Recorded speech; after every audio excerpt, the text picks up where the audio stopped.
Kazakhstan shares one of the longest land borders in the world with China.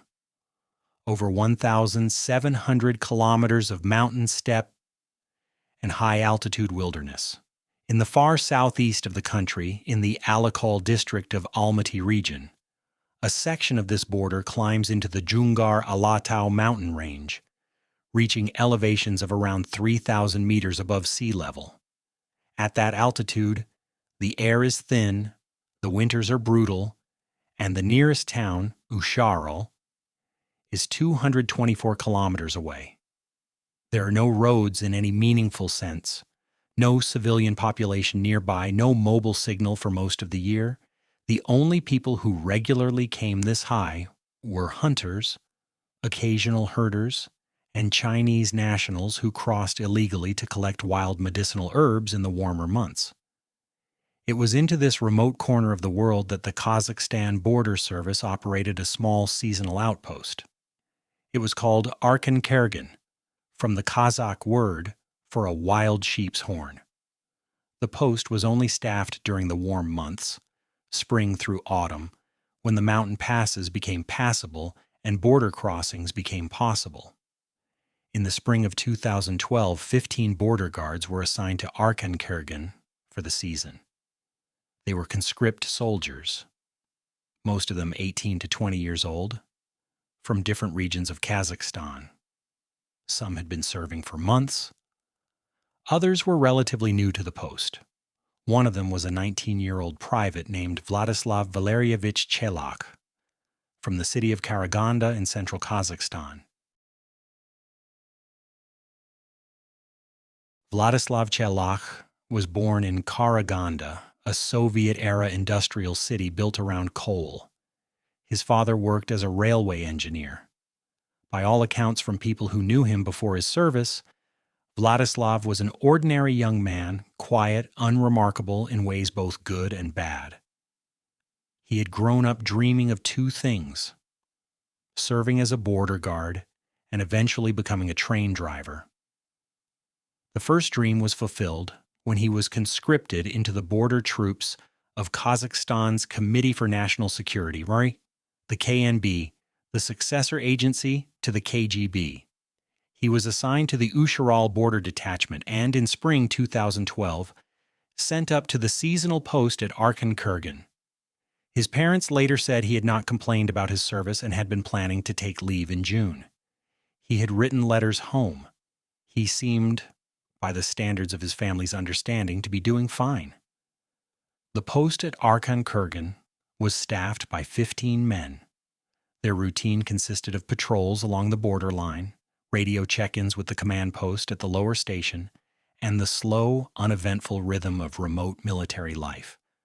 There was little to do except work, eat, and wait out the days. On May 28, 2012, the post failed to make its scheduled radio check-in. The Arkankergen post was under the administrative supervision of a border station called Sari Bakhtar, commanded by a Captain Alexei Fomin. When the radio check-in failed on May 28th, no immediate alarm was raised. It was noted. And then it was not acted upon.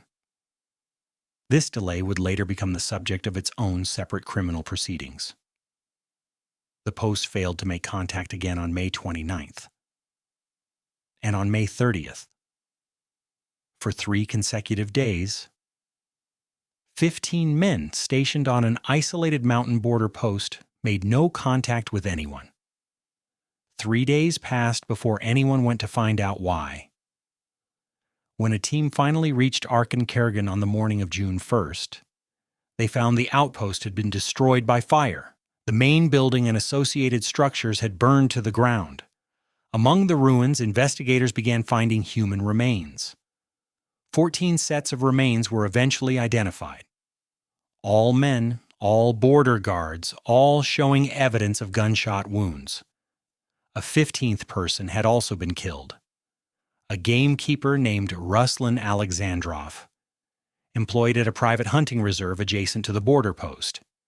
He had apparently been present at or near the post on the day of the incident. He was shot as well. 15 people in total were dead. The post was destroyed. And the 15th soldier, the one whose remains were not found, was missing. His name was Vladislav Chelakh. On the evening of June 4, 2012, 7 days after the last successful radio contact from Arkankergen, a search team located Vladislav Chelakh alive in a shepherd's winter shelter approximately 24 kilometers from the destroyed post. He was in poor physical condition after days in the open mountain terrain, but alive. He was taken into custody and transported to a military facility for questioning. During his first interrogation, Vladislav Chelakh confessed. He told investigators that he had killed all 15 people at the Arkankergen post, 14 fellow soldiers and the gamekeeper, and that he had then set fire to the post before fleeing into the mountains. The confession, as recorded, attributed the killings to disputes within the unit, specifically to a pattern of hazing, mistreatment, and accumulated grievances against his fellow soldiers and commanders. He described acting alone, using the weapons available at the post. The authorities had their answer. The investigation moved quickly. On June 9th, the military prosecutor's office in the Taldykorgan garrison publicly presented evidence it said connected Chelakh to the crimes. A service pistol belonging to Captain Kareev, a laptop also belonging to Kareev, civilian clothing in which Chelakh had been found, a jacket and tracksuit pants that also belonged to Kareev, 12,000 tenge in cash from Kareev's belongings, and multiple mobile phones belonging to other victims.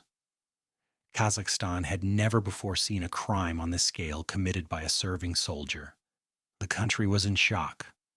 The names of the dead were published. 14 young men from 7 different regions of Kazakhstan, a gamekeeper, a community of grieving families spread across the entire country.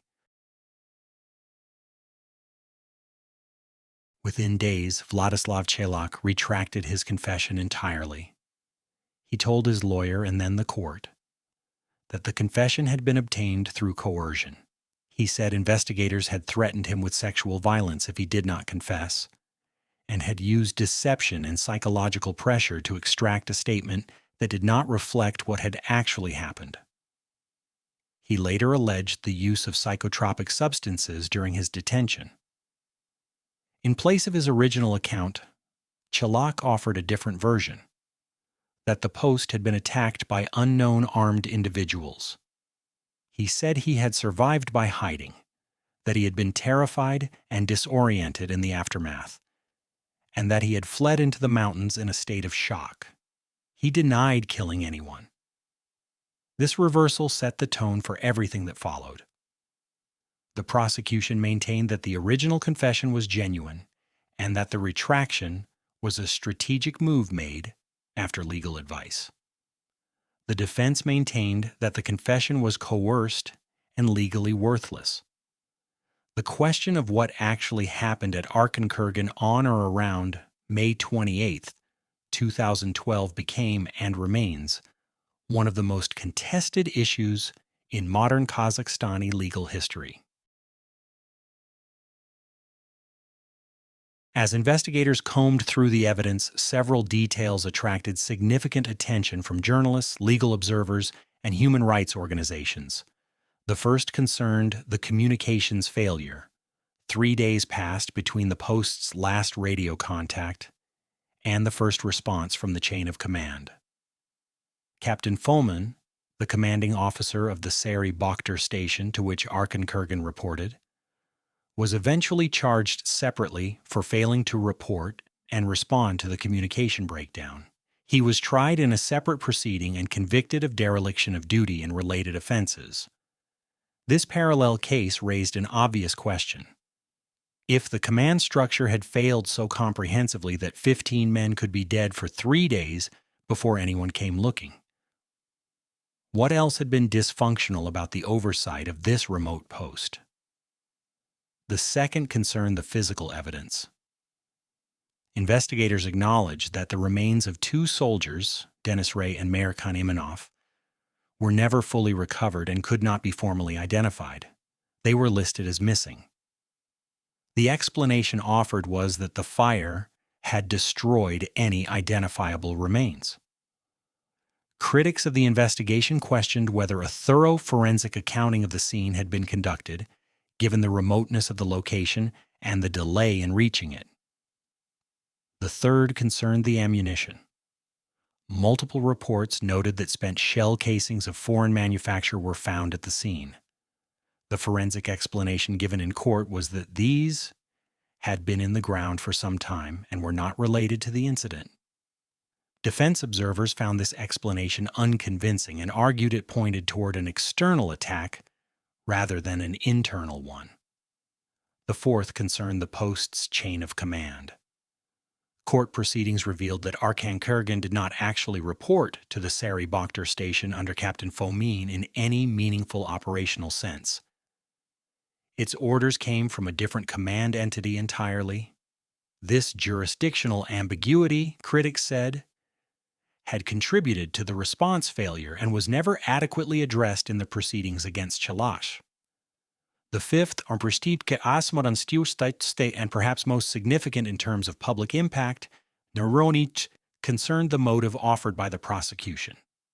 The official account held that Chelakh had killed 15 people as the result of accumulated grievances related to hazing and interpersonal conflicts within the unit. No additional motive was established. The prosecution did not produce witnesses to specific prior conflicts between Chelakh and the victims. No letters, messages, or prior reports suggested an imminent crisis at the post. The motive as presented rested almost entirely on the retracted confession and on a general understanding that hazing was endemic in the Kazakhstani military at the time, which it was, as documented by human rights organizations. The trial of Vladislav Chelakh opened on November 27, 2012 at the Specialized Interdistrict Military Court in Almaty. It drew enormous public attention. The families of the dead filled the courtroom. Journalists from across Central Asia and Russia covered the proceedings daily. The case had become not just a murder trial, but a referendum on the state of the Kazakhstani military, on the conditions soldiers faced in remote postings, and on the reliability of the country's criminal justice system. Chelakh pleaded not guilty. The prosecution presented the original confession, the physical evidence recovered from Chelakh at the time of his detention, the belongings of the victims he had been carrying, and the forensic analysis of the scene. It argued that the pattern of deaths, the destruction of the post by fire, and the items found on Chelakh were consistent only with a single perpetrator acting from within the unit. The defense challenged every element. It argued the confession was coerced and inadmissible, that the forensic evidence was incomplete and contaminated by the delay in reaching the scene, and that no independent analysis had properly considered the possibility of an external attack. It noted that Chelakh had no history of violence, no documented conflicts with his fellow soldiers in any record available to the court, and no clear psychological profile consistent with someone capable of killing 14 colleagues in cold blood. The proceedings were not, by any standard assessment, straightforward. Human rights organizations monitoring the trial raised procedural concerns. The court's handling of the defense's request for additional forensic analysis was criticized. The speed with which the proceedings moved, from the incident in May to a verdict in December, a period of roughly 7 months, and was noted as inconsistent with the complexity of the case. On December 11, 2012, Judge Yerbol Akhmetjanov of the Specialized Interdistrict Military Court announced the verdict, guilty on all counts. Vladislav Chelakh was found guilty of the murder of 15 people, the destruction of military property, and related offenses. Judge Akhmetjanov stated that there were no mitigating circumstances and sentenced him to life in prison in a maximum security facility.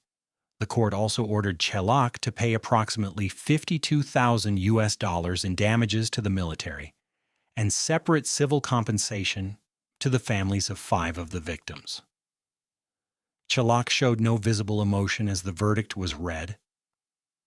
His parents, seated in the courtroom, stated immediately that they would appeal.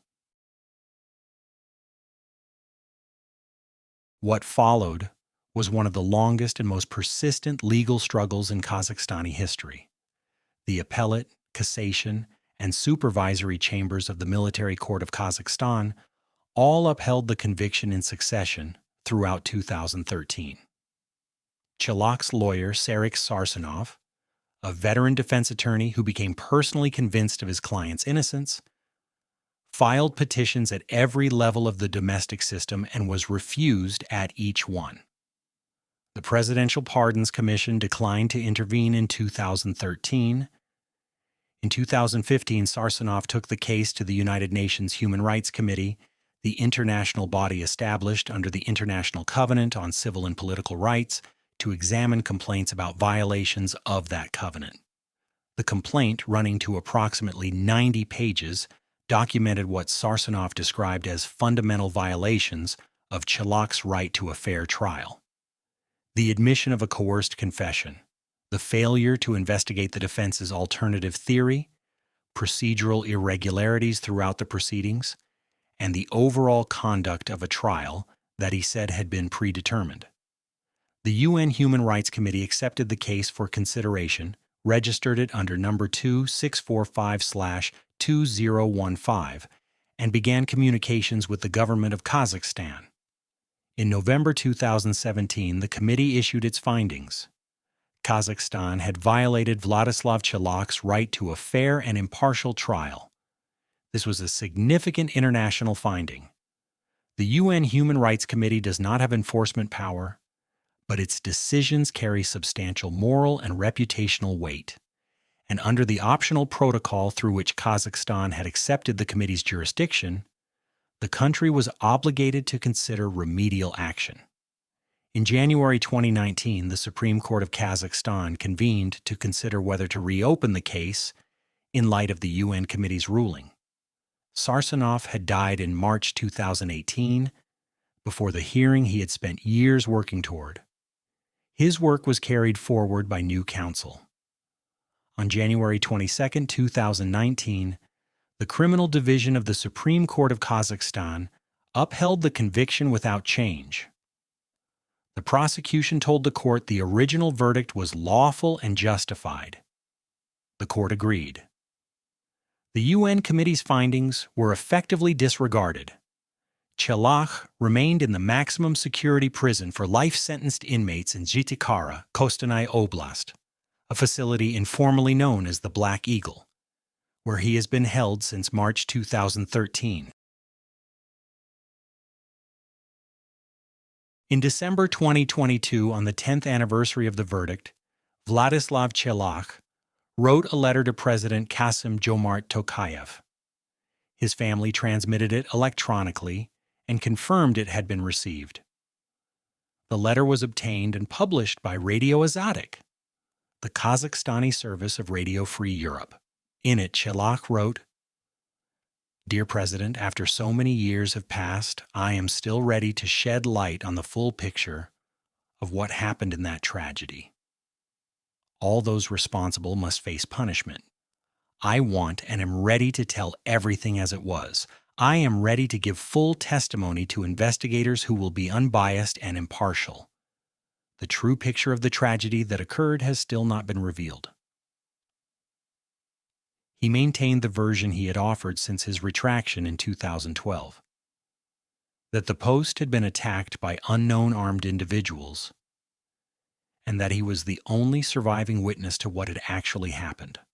Effectively, I was convicted solely on the basis of confessions obtained through the use of torture, deception, and psychotropic substances. Figuratively speaking, the judge turned the criminal process into military judicial amateur theater having nothing to do with justice. The letter prompted a response from the General Prosecutor's Office, which announced it had retrieved the criminal case files from archive and was reviewing them. In the language of Kazakhstani official communications, this was more than a routine acknowledgement. It suggested at least some possibility of a formal review. As of mid-2025, no new proceedings have been initiated. The conviction stands.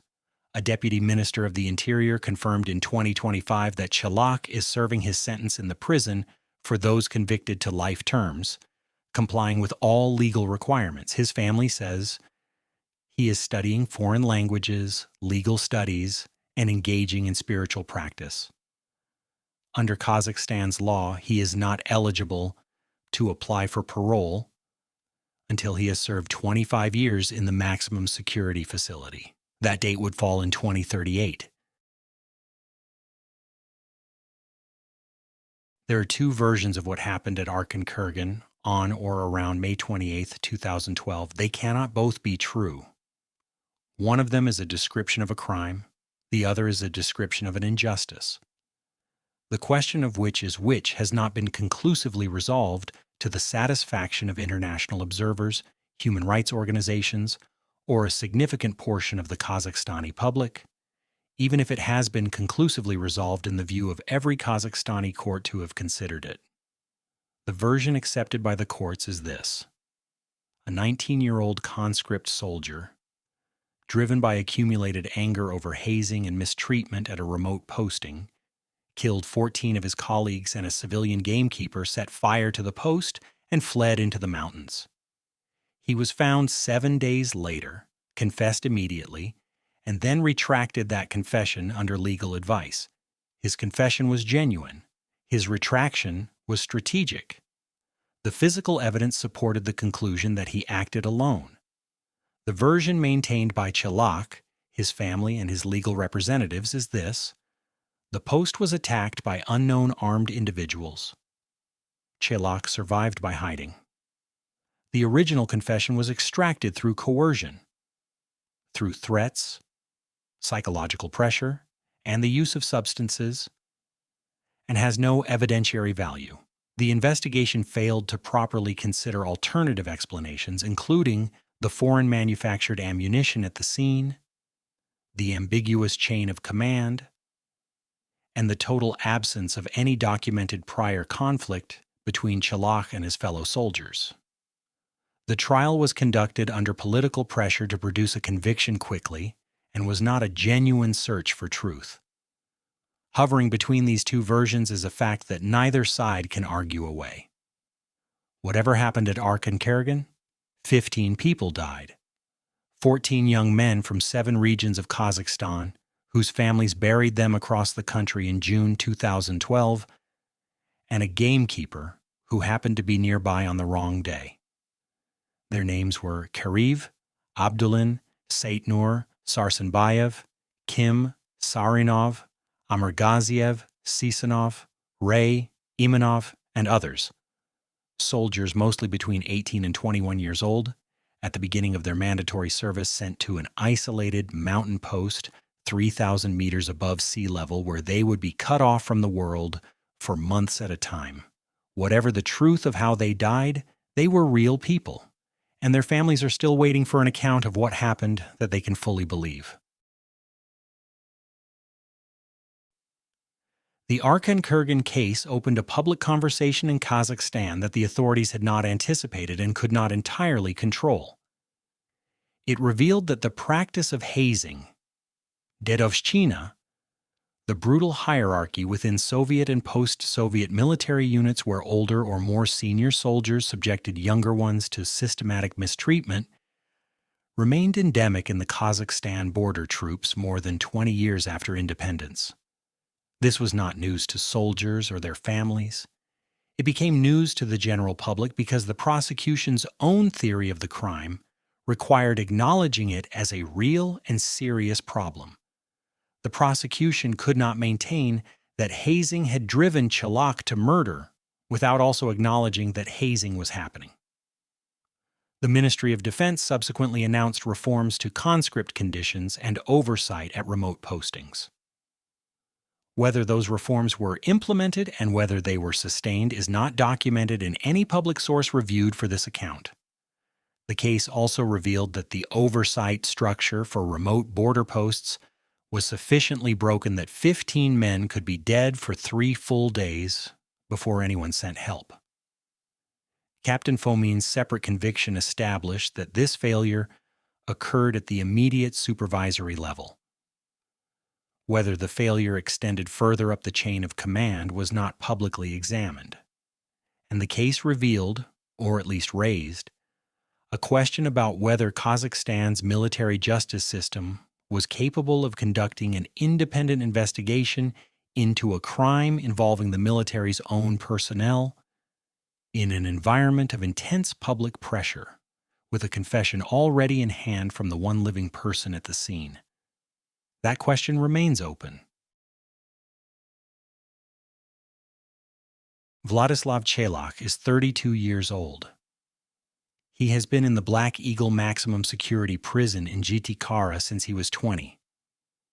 He was 19 when the incident at Arkankergen occurred, and 19 when he gave his initial confession. He has spent his entire adult life in custody. He studies foreign languages, jurisprudence, and engages in spiritual practice. He is permitted to meet with family members 4 times per year. He continues to insist he did not kill anyone. He continues to write to authorities requesting a new investigation. The Kazakhstani court system continues to decline.